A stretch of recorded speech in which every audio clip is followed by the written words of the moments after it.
എടോ പിന്നെ നമുക്ക് ഒരു തകർച്ച വന്നപ്പോഴേക്കും നമ്മൾ ഒറ്റപ്പെട്ടു പോയി എന്ന് വിചാരിച്ചിരുന്നിട്ടുണ്ടോ? എന്തിനാടും നമ്മുടെ മുന്നിൽ ഒരു വാതിൽ മാത്രമേ അടഞ്ഞിട്ടുള്ളൂ. പക്ഷേ നമുക്ക് വേണ്ടിയിട്ടേ പടച്ചോനുണ്ടല്ലോ 100 വാതിൽ തുറന്നു തന്നിട്ടുണ്ട്. നമ്മൾ ഈ അടഞ്ഞ വാതിലിൻ്റെ പുറകെ പോകുമ്പോൾ മാത്രമാണ് നമുക്ക് വേണ്ടി പടച്ചോൻ തുറന്നു തന്ന 100 വാതിലുണ്ടല്ലോ നമ്മൾ കാണാതെ പോകുന്നത്. എന്തിനാടോ നമ്മളെ വേണ്ട എന്ന് പറഞ്ഞ് പോയ വ്യക്തികൾക്ക് വേണ്ടി വീണ്ടും വീണ്ടും കരയുന്നത്? നമ്മുടെ സന്തോഷമല്ലേ പടച്ചോൻ നോക്കുന്നത്. അതുകൊണ്ടല്ലേ പടച്ചോൻ നമുക്ക് 100 വാതിൽ തുറന്ന് തന്നെ. അതിൻ്റെ പുറകെ പോടും. അവിടെയുള്ളൂ വിജയം, അവിടെ നമുക്ക് സമാധാനമുള്ളൂ. പിന്നെ അവരുടെ ഈ വിജയം ഉണ്ടല്ലോ, അതായത് നിന്നെ തകർത്ത അവരുടെ വിജയം, അത് താൽക്കാലികമാണ്. പക്ഷെ നിനക്ക് ഇനി കിട്ടാൻ പോകുന്ന വിജയം അത് ജീവിതകാലം മുഴുവൻ നിലനിൽക്കും. ഇൻഷാ അല്ലാഹ് പടച്ചവനോട് പ്രാർത്ഥിക്കാം, എല്ലാം ശരിയാവും.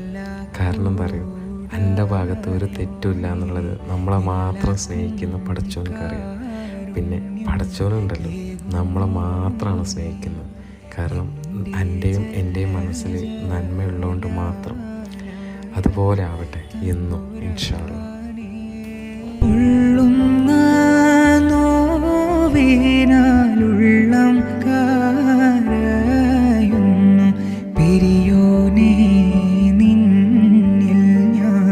ശുക്രോതുന്നു കന്നിവിൻ തുള്ളിക്കായി എന്നും ഞാൻ കൈനീട്ടുന്നു.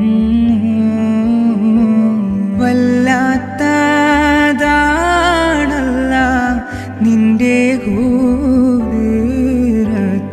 വല്ലായ്മ നീക്കിത്ത ഈ ലോകത്ത് എൻ കൊതി തീർത്ത് ഹിദായത്തിൽ എന്നെ ചേർക്ക്.